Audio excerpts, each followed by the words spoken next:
صلی اللہ تعالی علیہ وسلم نے فرمایا شعبان میرا مہینہ ہے، رمضان میرے رب کا مہینہ ہے۔ اتنی برکتوں والا مہینہ، اتنی شانوں والا مہینہ، آپ نے کچھ باتوں کا بڑا ہی خیال رکھنا۔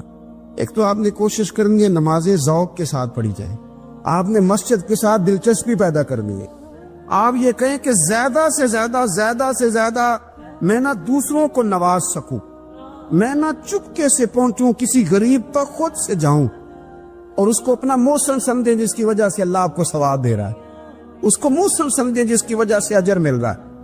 احساس ہم نے بہت زیادہ پیدا کرنا ہے۔ ہم نے دیکھنا ہے کہ میں کس جگہ میری ضرورت ہے، میں کس طرح کر کے کام آ سکتا ہوں، وہاں اپنی خدمات کو پیش کرنا ہے۔ میرے رسول پاک علیہ السلام نے فرمایا کہ جب رب نہ مانے تو پھر وہ کمزوروں کے صدقے مان جاتا ہے، پھر وہ ضعیفوں کے صدقے مان جاتا ہے۔ فرمایا اللہ تم سے بارشیں روکنا چاہتا ہے، پر تمہارے ضعیفوں، کمزوروں، غریبوں کے صدقے، مجبوروں کے صدقے وہ تم پر بارشیں برساتا ہے۔ حضور فرماتے ہیں رب اشغاظ اغبر لو اقسم علی اللہ لا برا۔ کچھ ایسے لوگ ہوتے ہیں کہ ان کے بالوں میں خاک پڑی ہوتی ہے، چہروں پہ مٹی الجھے ہوئے ہوتے ہیں، لیکن اگر وہ اللہ پہ قسم کھا لیں تو اللہ ان کی قسم بھی پوری کر دیتا ہے، قسم بھی۔ حضرت سیدنا عبداللہ ابن عمر فرماتے ہیں میں حضور کی مجلس میں حاضر تھا، حضور مانگنے لگے اللہ سے، حضور اللہ سے مانگنے لگے۔ میں تو کئی دفعہ یہ دعا بھی مانگنے لگ جاتا ہوں کہ اللہ تو ان دعاؤں کی طرف تو دیکھ جو تیرے رسول نے ہمارے لیے مانگی۔ اللہ تو ہمیں تو نہیں نہ مانگنا آتا، نہیں طریقہ آتا، نہیں سلیقہ آتا، نہیں انداز آتا، ہم تو بے توجہ سے لوگ ہیں، بیٹھنے کا ڈھب نہیں آتا، ہمیں تو ہاتھ اٹھانے کا سلیقہ نہیں آتا، ہم تو وضو کرنے کے اس طریقے سے آشنا نہیں، پر اللہ تیرے محبوب نے تو خوب مانگا ہے نا تجھ سے، تیرے پیارے حبیب علیہ السلام نے تو تجھے منایا ہے نا ہمارے حق میں، تو اللہ تو ان دعاؤں کی طرف تو دیکھ۔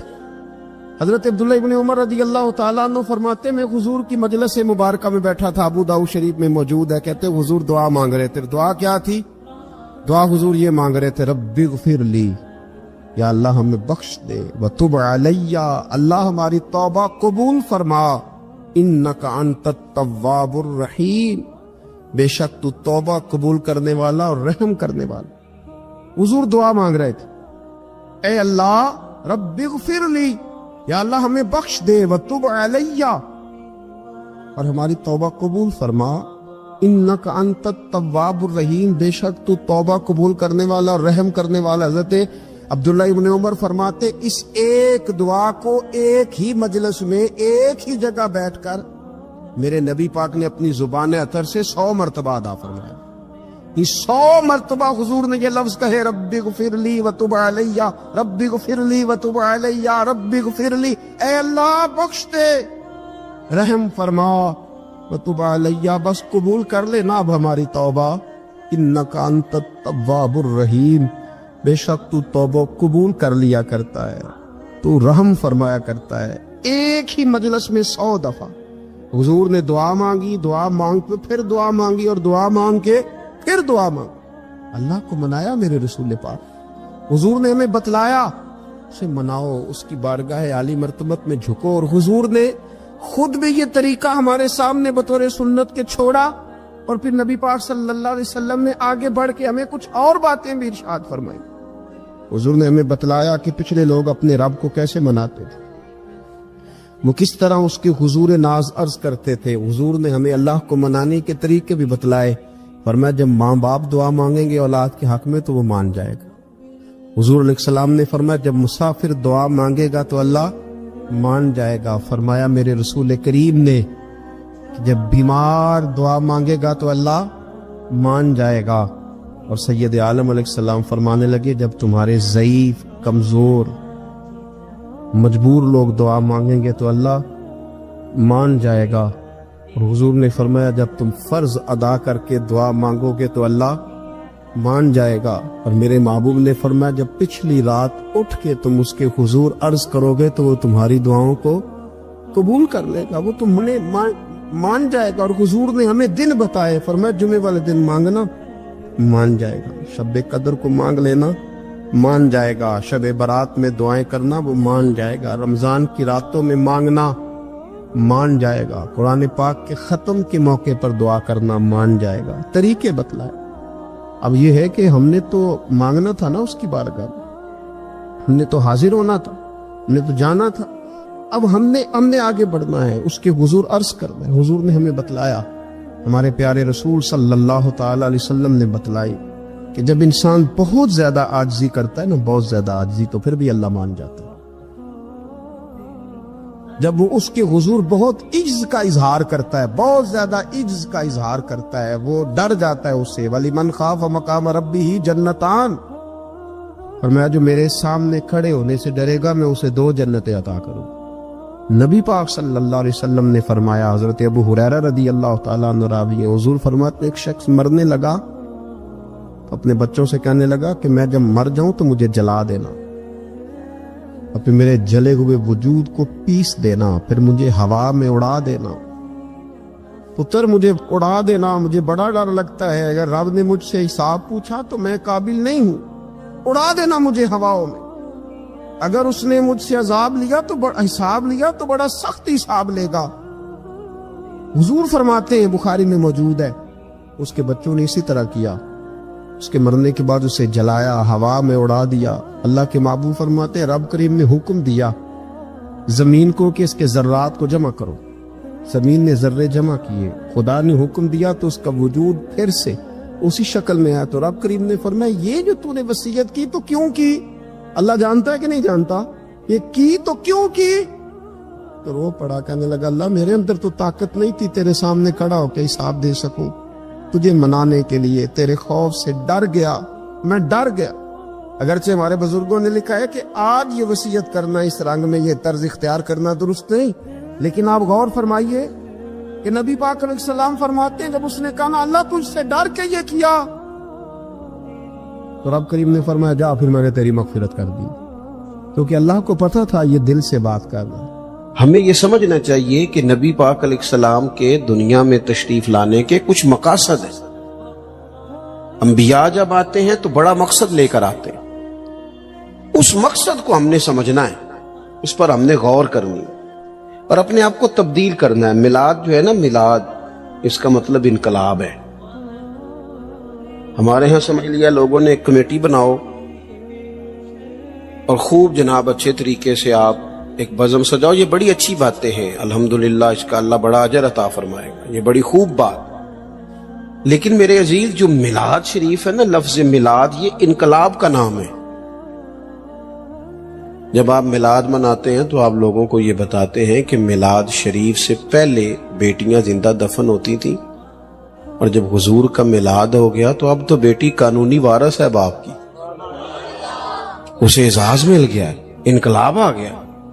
میلاد سے پہلے لوگ منڈیوں میں بکتے تھے، انسان کی کوئی قدر نہیں تھی، لیکن جب میلاد ہو گیا انقلاب آ گیا۔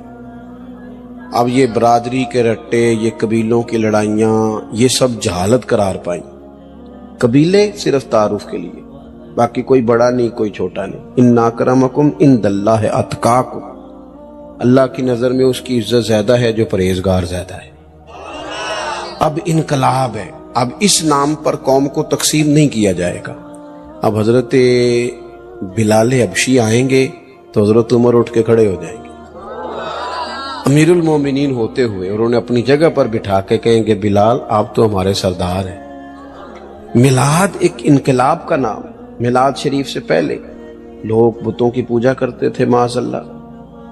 میلاد شریف سے پہلے کئی جگہوں پہ درختوں کو، سورج کو، چاند کو پوجا جاتا تھا۔ اب میلاد ہو گیا، اب حضور نے قانون بنا دیا کہ سجدہ سوائے رب کے کسی کے لیے جائز نہیں، اور کوئی بھی ہو، کتنا بڑا بھی ہو، جائز ہی نہیں۔ سوائے اللہ کے کسی کے لیے سجدہ جائز۔ اعلیٰ حضرت رحمت اللہ تعالی علیہ سے کسی نے سوال پوچھا کہ ایک تو ہے نا کہ سجدہ عبادت کے لیے، وہ تو کفر ہے، شرک ہے۔ اگر کوئی تعظیم کے لیے کسی کو سجدہ کرے، سجدہ کرے پر کرے تعظیم کے لیے، تو حکم کیا ہے؟ تو اعلیٰ حضرت نے 50 دلائل کتاب و سنت سے اور 150 حوالے فقہاء اور محدثین کے لکھ کے کہا تعظیم کا سجدہ بھی حرام ہے۔ سجدہ سوائے رب کے کسی اور کے لیے جائز یہ سمجھ آ رہی ہے میری بات کی؟ بعض جگہوں پہ ان پڑھ پیر ملتے ہیں بیچارے، وہ کہتے ہیں جی اے معرفت دی گل ہے. میں کہ معرفت دی نہیں، یہ تے جہالت دی گل ہے. اب جہالت کر رہے ہیں. تو نبی پاک کا میلاد انقلاب ہے. اب ہم نے اس انقلاب کے جو مقاصد ہیں ان کو سمجھنا ہے. حضور کس لیے آئے؟ ایک مقام میں نے قرآن مجید کا تلاوت کیا، اللہ فرماتا ہے وَدَاعِيًا إِلَى اللَّهِ بِإِذْنِهِ وَسِرَاجًا مُنِيرًا. فرمایا ہم نے نا اے محبوب علیہ السلام آپ کو اللہ کی جانب بلانے والا بنا کے بھیجا، اللہ کے حکم کے ساتھ، اور چمکتا ہوا آفتاب بنا کے بھیجا. نبی پاک علیہ السلام نے لوگوں کو اللہ کی جانب بلایا، عبادت کا سبق دیا. ہمارا جو وجود ہے نا یہ کچھ چیزوں کو طلب کرتا ہے. کھانا، پینا، سونا، یہ وجود کی ضروریات ہیں. اگر یہ چیزیں اسے نہیں دی جائیں گی یہ کام نہیں کر سکے گا، آگے نہیں بڑھ سکے گا. ہماری روح کی بھی کوئی ضرورت ہے. یہ جو لوگ سوال پوچھتے ہیں نا کہ جناب پیسے بھی ہیں، گھر بھی ہے، نوکری بھی اچھی ہے، دل نہیں لگتا، بور رہتا ہوں. روح پیاسی ہے، روح کچھ مانگتی ہے. روح کی غذا کیا ہے؟ اللہ کا ذکر، حضور پر درود و سلام، نبی پاک کی غلامی. یہ روح کی ضرورت ہے. آپ یہ دیکھیں نا، ہر زمانے میں لوگ پوجا کرتے رہے معاذ اللہ، کوئی درخت کی، کوئی پتھر کی، کوئی، لیکن ایسا دور نہیں گزرا کہ کسی نے کسی کی پوجا نہ کی ہو. رستہ غلط مل گیا تو غلط جگہ لگ گئے، لیکن کسی کی عبادت کرنا یہ انسان کے وجود کی ضرورت ہے. یہ سویرے 11 گھنٹے سو کے بھی لوگ تھکے تھکے کیوں اٹھتے ہیں؟ سو کے اٹھے اور اس کا دل کر رہا ہے 2 بندے مجھے دبائیں. اب تو فریش ہونا چاہیے تھا. کیوں؟ صرف اس لیے کہ اس وقت سویا ہے جب رب نے سونے سے منع کیا. اگر یہ نماز کو اٹھ جاتا تو اس کی روح تازہ ہو جاتی، اس کی طبیعت بہترین ہو جاتی. نبی پاک نے ہمیں اللہ کی جانب بلایا. اوہام پرستی، ڈرنا، سہم جانا، کالا جادو، بلی رستہ کاٹ گئی، ان بیماریوں سے نکلیں. جادو کی حقیقت ہے پر جتنی ہم نے سمجھ لی ہے اس سے باہر آئے. حضور نے اللہ کی جانب بلایا. جب بندہ عقیدہ توحید و رسالت والا ہوتا ہے پھر وہ اللہ پہ بھروسہ کرتا ہے، پھر وہ صبر والا ہوتا ہے، پھر وہ شکر والا ہوتا ہے، پھر وہ قناعت والا ہوتا ہے. نبی پاک علیہ الصلوۃ والسلام نے فرمایا رب پر بھروسہ کر کے صبح تم نے گھر سے نکلنا ہے. محنت ضرور کرنی ہے، محنت زوردار کرنی ہے، محنت سے جی نہیں چرانا. ہمارے بچے محنت نہیں کرتے، بالکل مزاج نہیں. اوہو، آپ کیا کرتے ہیں؟ کہتے ہیں میں نے کاغذ جمع کرائے، باہر جانا ہے. اور جب کاغذ آئیں گے چلے جانا. یار یہاں تو کچھ کرنا. کوئی پیشہ برا نہیں، ایک برا ہے صرف کسی کے آگے ہاتھ پھیلانا. باقی ریڑی والا بھی نصیبوں والا ہے، محنت کر کے کماتا ہے. جس کے پیروں کو گوبر لگائے نا جانوروں کی حفاظت کرتا ہے، اور اس کے حلال والا ہے، بڑا عزت والا آدمی ہے. مانگ کے نہیں کھاتا، چوری کر کے نہیں کھاتا، کرپشن کا مال نہیں کھاتا، حلال کھاتا ہے. وہ تعظیم والا ہے. نبی کریم علیہ الصلوۃ والسلام نے فرمایا تم نے صبح اللہ پہ بھروسہ کرنا ہے، گھر سے نکل جانا ہے. جس طرح رب پرندوں کو روزی دیتا ہے نا اسی طرح تمہیں بھی عطا فرمائے گا. آپ اپنا مزاج بنائیں عبادت کا. آپ دیکھیں اگر بارش نہیں ہوتی تھی تو حضور نماز پڑھتے تھے. سورج چاند گرہن ہو جاتا تو نبی پاک نماز پڑھتے. بارشیں زیادہ ہوتی تو نماز پڑھتے.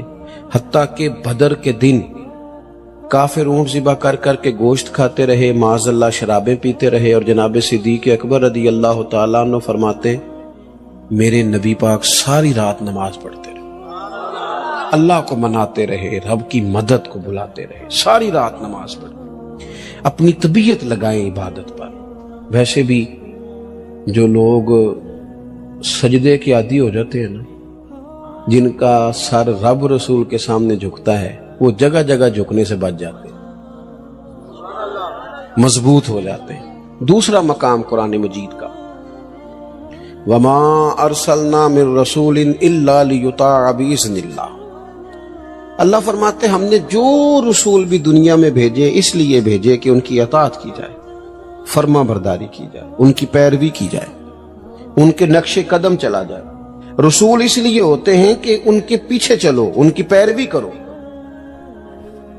یہ تو ہر رسول کی بات ہے. اور اگر کوئی میرے رسول پاک کی پیروی کرے، اگر کوئی امام الانبیاء کی پیروی کرے پھر کیا ملتا ہے؟ قل ان کنتم تحبون اللہ فاتبعونی یحببکم اللہ.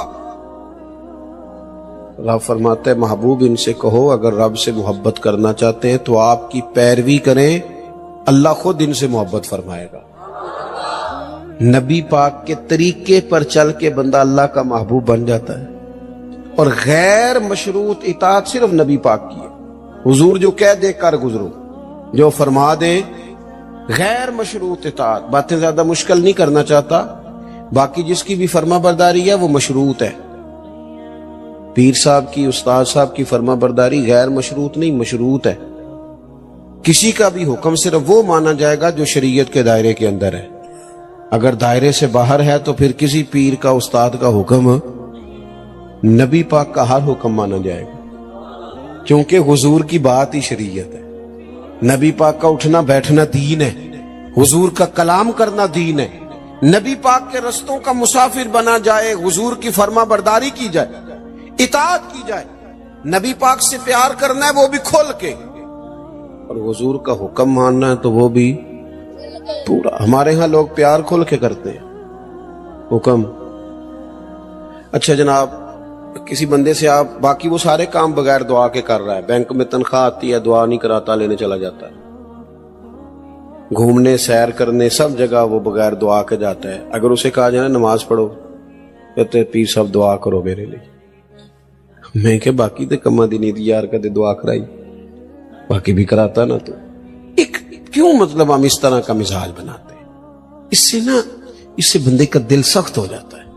جب وہ دنیا کے کام بھاگ بھاگ کے کرے اور دین کے کاموں میں سستی کرے طبیعت سخت ہو جائے گی، آپ بے چین ہو جائیں گے. نبی پاک کی فرما، صحابہ نا بحث نہیں کرتے تھے، حکم مانتے. جو غلام ہوتے ہیں نا، غلام تو غلامی کرتے ہیں. غلام جو ہوتے ہیں وہ ویسے. اچھا کچھ لوگ کہتے ہیں یہ فلانا کام جو دین نے حکم دیا اس کی حکمت بتائیں، تو میں کہتا ہوں حکمت سمجھ میں آ جائے تو ٹھیک ہے، نہ بھی آئے تو ہم غلام ہیں. غلام حکمتیں پوچھا، آپ نے اپنے ملازم سے کہا جا 5 کلو چینی لے آ، تو اگر وہ پوچھے کہ کی کرنی جے، پوچھن دیں دے بولو. ہم کہتے ہیں بھئی تم جس کام کی تنخواہ لیتے ہو نا وہ کام کر. آپ نے ڈرائیور رکھا ہے، ڈرائیور سے کہا چلو میرے ساتھ لاہور، تو وہ کہنے لگا اتھے کی ہے، جو کرنے دیتے ہیں. آپ غلامی کرتے ہیں. بحث یہاں لوگ پوچھتے ہیں، ہماری حکومتوں سے کہا جائے نا کہ سود حرام ہے، منع کرو، اسے ختم کرو، تو کہتے ہیں بورڈ بٹھانے لگے ہیں. کس بات کا بورڈ بٹھاؤ گے؟ کیوں بٹھاؤ گے؟ اس پر ڈبیٹ کی ضرورت ہے جسے کتاب و سنت نے حرام کہا. عورت کا پردہ ضروری ہے، اس کے لیے پی ایچ ڈی کرنے کی ضرورت نہیں. شریعت نے اسے با پردہ کیا، وہ با پردہ رہے گی. حلال حرام کے مسئلے جاننے کے لیے اللہ نے انسان کے وجود میں شعور رکھ دیا ہے. اس کے لیے بندے کا گریجویٹ ہونا یا ماسٹر کی ڈگری رکھنا ضروری نہیں. اسے پتا ہوتا ہے یہ میرے لیے حلال ہے، یہ میرے لیے حرام ہے. ہم کیا کرتے ہیں؟ دین کو خوب مناتے ہیں، ہم نعرہ خوب لگاتے ہیں، عمل کی باری آتی ہے تو سستی. بلکہ جو لوگ گھنٹوں بیٹھ کے دینی معاملات پہ ڈسکس کرتے ہیں وہ بھی بھاگ رہے ہوتے ہیں. عمل کے معاملے میں اللہ ماشاءاللہ چست ہو کے، عمل چست ہو کے. غلامی کرتا ہے. امام احمد بن حنبل ایک غلام خرید کے لائے. آپ فرمانے لگے تیرا نام کیا ہے؟ قربان جائے. امام صاحب کہتے ہیں اس نے پہلے ہی جواب دیا تو مجھے وجد ہو گیا. تیرا نام کیا ہے؟ کہنے لگا حضور غلاموں کا نام نہیں ہوتا، آپ کسی اور کو بھی پکاریں گے تو میں سمجھوں گا مجھے ہی آواز دے رہے. آپ نے فرمایا یہ کمرے پسند کر لے، رہے گا کہاں؟ کہنے لگا حضور غلاموں کے نخرے نہیں ہوتے، آپ جہاں مجھے کہیں گے میں چپ کر کے سو جاؤں گا. فرمانے لگے روٹی کیا کھائے گا؟ کہنے لگا حضور میں غلام ہوں، میں نے غلامی کرنی ہے، کوئی ٹکڑا بچ گیا تو دے دینا. راتی جاگے شیخ صداویں، راتی جاگ دے کتے، تیتھوں اتے مالک دا در مول نہیں چھڑ دے، پاویں مارو 100 جتے. تیتھوں اتے رکھا سکھا کھا، رکھا سکھا. حضرت بلے شاہ کہتے ہیں کہ تو دیکھ تیرے اوپر اللہ کی نعمتیں کتنی زیادہ ہیں اور تیری وفاداری کتنی ہے.